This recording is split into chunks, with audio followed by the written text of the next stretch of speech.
एक कपल है, हस्बैंड और वाइफ की बहुत लड़ाइयाँ होती थी आपस में। हस्बैंड फिर मिसबिहेव भी करता था और वो छोटी छोटी बातों से लड़ाइयाँ बढ़ती गईं। औरत ने भी इंटरेस्ट लेना छोड़ दिया, हस्बैंड ने भी उसमें इंटरेस्ट लेना छोड़ दिया, और बस दोनों इसलिए साथ हैं कि बच्चे हैं और ये डॉक्टर है बंदा, मैं आपको मतलब बताऊं MBBS डॉक्टर, और उसने अफेयर बनाया आउटसाइड ऑफ मैरिज। जैसे वो आपने कहा पहले चैटिंग से बात शुरू थी, फिर ऑब्वियसली उसने अफेयर की तरफ जाना है उस चीज़ में, वो अफेयर बन गया उसका। औरत कॉरपोरेट वर्कर है, औरत जो है उस पर पहले ही बहुत स्ट्रेस है कॉरपोरेट लाइफ का, आपको पता है, very stressful job. And infidelity and mistreatment of husband when she came to know कि वो तो ये कर रहा है, it leads her also to an online affair, to infidelity, cyber infidelity as well, because she is now seeking emotional support in some other man. क्योंकि हम बीवियों को बड़ा खुश रखते हैं ना, हाँ, दूसरों की। हाँ, ऐसे ही। तो देखे, अल्लाह माफ़ करे, अल्लाह माफ़ करे, वो वहाँ से ख़राब हुआ, औरत यहाँ से ख़राब हो गई। बच्चों का क्या हो रहा है? 2 सन हैं, 1 डॉटर है। एक बच्चा ड्रग्स पे, दूसरा बच्चा turns out to be queer, gay porn देख देख के। ये मैं बहुत खोल के आपके सामने एक फैमिली रख रहा हूँ। I can relate to it very very easily. ये एलीट क्लास में ये चीज़ें चल रही हैं। And the daughter, she has a boyfriend in whom she finds sport and love as she can't get it from the parents, क्योंकि parents are super busy, they don't know औलाद क्या कर रही है। ये एक पूरी फैमिली है, इस फैमिली का तहस नहस हुआ है। और मैं ये कहता हूँ अली भाई कि चीज़ें अगर ठीक ना हुई, पेरेंटिंग पे काम ना हुआ, जैसे आपने कहा है फैमिली इश्यूज पे काम ना हुआ, तो ये हर दूसरी फैमिली का इशू आएगा, होने वाला, बिल्कुल यही होने वाला। और डॉक्टर जाकिर नाइक से मैंने सवाल किया था अल्हम्दुलिल्लाह जब हमसे मिले कि डॉक्टर साहब सबसे बड़ा इशू पाकिस्तान में डिवोर्सेस का और ये इस तरह की चीज़ें देखने का मिल रहा है। मैंने बहुत खुल के उनसे पूछा, उन्होंने बड़ी इंटरेस्टिंग बात बताई अली भाई। उन्होंने कहा कि वन ऑफ द रीज़न मैं मलेशिया सेटल हुआ इज़ बिकॉज नंबर 1 वहाँ का लॉ बहुत स्ट्रॉन्ग है मैरिटल चीज़ों को लेके। नंबर 1 वहाँ पे निकाह नामा पे ये कंडीशन है कि बच्चा बच्ची ने कोई ट्रेनिंग अटेंड की है कि नहीं की, यानी कोई marital training. There are trainers out there, imams हैं, ट्रेनर्स हैं, वो तो मुझे पता है, लेकिन आपको कराते हैं और वो फर्ज है, गवर्नमेंट पॉलिसी है। निकाह नहीं हो सकता जब तक लड़का लड़की दोनों ने कोई ट्रेनिंग ना अटेंड किया। एक्सीलेंट। मैंने खैर उस टाइम दिल में मजाक में सोचा कि पाकिस्तान में हम लगा तो दें, हाँ, लेकिन फेक इदारे खुल जाएंगे कि जी 5,000 दो, हम आपको ट्रेनिंग सर्टिफिकेट दे देते हैं। एनीवे, लेकिन कितनी इंटरेस्टिंग बात है। एक ये, दूसरा उन्होंने बताया कि वहाँ पे काउंसलिंग डिपार्टमेंट अमेजिंग है, हमारी कोर्ट्स की तरह नहीं है कि वकील ने पैसे लिए, कोई मसला नहीं जी मैं झूठा केस कर दूंगा, आप बेफिक्र हो जाएं, आपको ये चाहिए ना मैं ये ले दूंगा आपको। झूठे केसेस होते हैं, लड़ाइयाँ मजीद डलवाई जाती हैं, जज भी मिला होता है कोई, ठीक है, रेयर है कि बहुत ही कोई सिंसियर जज है जो काउंसलिंग कर दे, समझा दे कपल को, होता होगा, डेफिनेटली होता होगा। लेकिन वहाँ पे उन्होंने कहा कि इतना स्ट्रॉन्ग सिस्टम है कि first they send you to the counselling department. जज तब तक केस ही नहीं लेता जब तक आप काउंसलिंग से नहीं गुजर गए, फैमिली थेरेपी से नहीं गुजर गए, आपके इश्यूज रिजॉल्व, जेन्युइन एफर्ट की जाती है आपके इश्यूज रिजॉल्व करने की।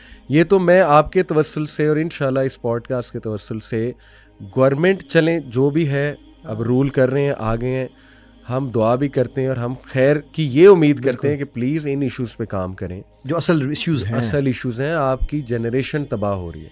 अली, मैं एक ना मुझे किस्सा याद आ गया आपकी इस वाली जो मलेशिया वाले वाक़े से। जी जी। मेरे एक दोस्त है, वो है इधर का, कीनिया का। अच्छा। ब्लैक मुस्लिम है।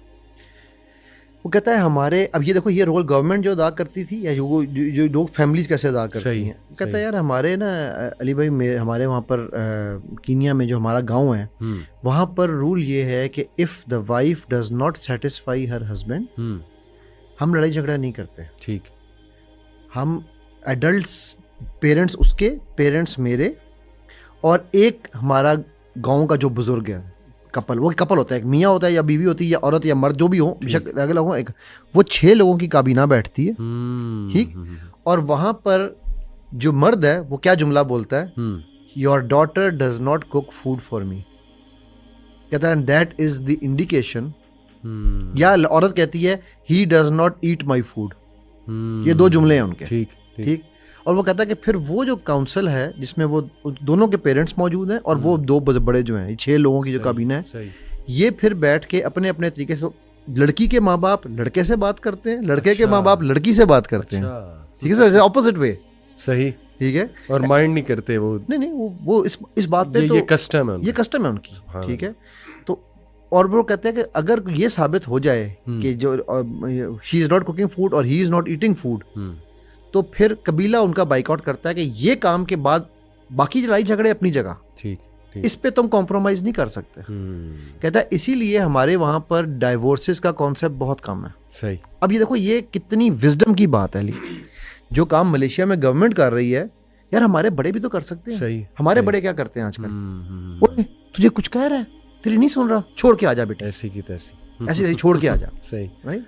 मैं इस पे ये नहीं कह रहा हूँ कि आप डिस्ट्रक्टिव अप्रोच पे जाते हैं। हाँ जी, बजाय अगर वो हाथ उठा रहा है, जुल्म कर रहा है, तो फिर एक अलग स्टोरी है, फिर तो अब्यूज है, फिर तो अलग अब्यूज की तो हम बात ही नहीं कर रहे ना, ठीक। हम जनरल मसाइल की बात। और आपको जब तक आप मेंटली सेटिस्फाइड नहीं होंगे, मैं आपको गारंटी देता हूँ, फाइनेंशियल जितना मर्जी हो जाए, सही, मेंटल सेटिस्फेक्शन के बगैर आपका रिश्ता नहीं चलेगा। बिल्कुल ठीक, बिल्कुल ठीक। ये जो आपने फैमिली की स्टोरी सुनाई है, मैं एक फैमिली को मिला हूँ, उस फैमिली में 2 बच्चे हैं उनके, दोनों OCDs हैं। सही, सही। बच्चा बड़ा तो जैसे बना वो एक अलग स्टोरी थी, बच्ची कैसे बनी छोटी, ठीक है। वो उसने बड़ी खुल के मुझे बताई, कहती है कि सर जब मैं बैठती थी ना, मेरा भाई जब बड़ा था, मैं 4 साल की थी, भाई वो बड़े बहन में कोई 9 साल का फ़र्क है, ठीक। तो जब इसको टीचर पढ़ाने आता था तो मैं भी चली जाती थी ड्राइंग रूम में। सही। ये नमाज के लिए उठता था, टीचर मुझे बिठा के जो है ना अपनी गोद में, कहती उस वक्त तो मुझे नहीं पता था वो क्या कर रहा है, but today I know he was masturbate while I am sitting over there. अच्छा, अब वो कहती है कि जी मुझे 3 साल तक तो मुझे समझ ही नहीं आई कि मेरे साथ हो क्या रही है। When I was 7 first time I realised कि यार आई एम बीइंग यूज्ड। 3 साल के बाद कहती मैंने माँ को जाके बताया कि ये तो टीचर मुझे यूं कर रहा है। हाँ, अब उस वजह से उसको मर्दों से और चीज़ों से ऐसा OCD हुआ है, बिल्कुल ठीक, कि वो किसी मर्द को के करीब कज़न भाई को अपने को टच कर लेती है तो अपने हाथ को 10 दफ़ा जाके धोती है। ठीक है, अब बंदा कहे यार कि ये क्या है ना, ये वो बीमारियां हैं जो हमने घरों में पैदा की हुई हैं, ठीक। इसी तरह की बेतहाशा एग्जांपल्स हैं जो आपने किया, और ये सिर्फ एलीट में नहीं है भाई। ये आप मैं एक झुग्गियों का केस सुना देता हूँ आपको। मैं एक है कोवर्किंग स्पेस, 2019 की बात है, मैंने पहला अपना पोर्नोग्राफी का जो लेक्चर किया था ना वो वहाँ किया था। तो लेक्चर के बाद जो उनका स्वीपर था वो मेरे पास आ गया, मैं कहता जी हमारे झुग्गियों के इलाके में चलें। मैं क्या हुआ जी, मेरे जो साथ वाली झुग्गी है उसमें बाप अपने बच्चों के साथ करता है, ठीक है, और बच्चे जो हैं वो एक बच्चा 7 साल का है, एक बच्चा 10 साल का है। तो हुआ ये है कि जब उसने 10 वाला तो नहीं बोलता था, जब उसने 7 साल वाले को पकड़ा है तो 7 वाले ने उसको छुरी मार दी है वहाँ पर कि अबे जो तू बड़े के साथ करता था मैं देखता था, तो अब मैं तुझे नहीं छोड़ूंगा, मेरे साथ किया तो सही। तो माँ जो है वो माँ ने उस बच्चे को मारना शुरू कर दिया कि तूने बाप को हाथ क्यों उठाया।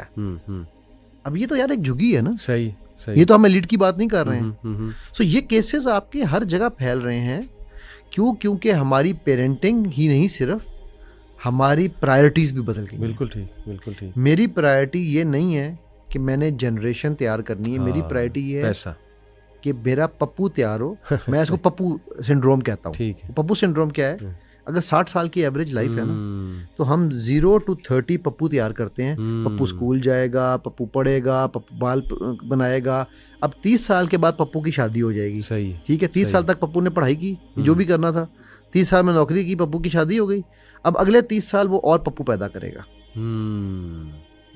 तो हमारा लाइफ सिंड्रोम जो प्लानिंग का है वो ये है। बिल्कुल, हम ये भूल जाते हैं कि there is a pre birth and there is a post death. सुभान अल्लाह, सुभान अल्लाह। अगर आप प्री बर्थ में पोस्ट डेथ को ज़हन में रख के करें तो ऊपर की जो छाया बनेगी, पप्पू तो फिर भी बेहतरीन जाएगा। बिल्कुल ठीक, ठीक है। तो एग्जैक्टली ये इश्यूज अली बहुत ज़्यादा आ रहे हैं।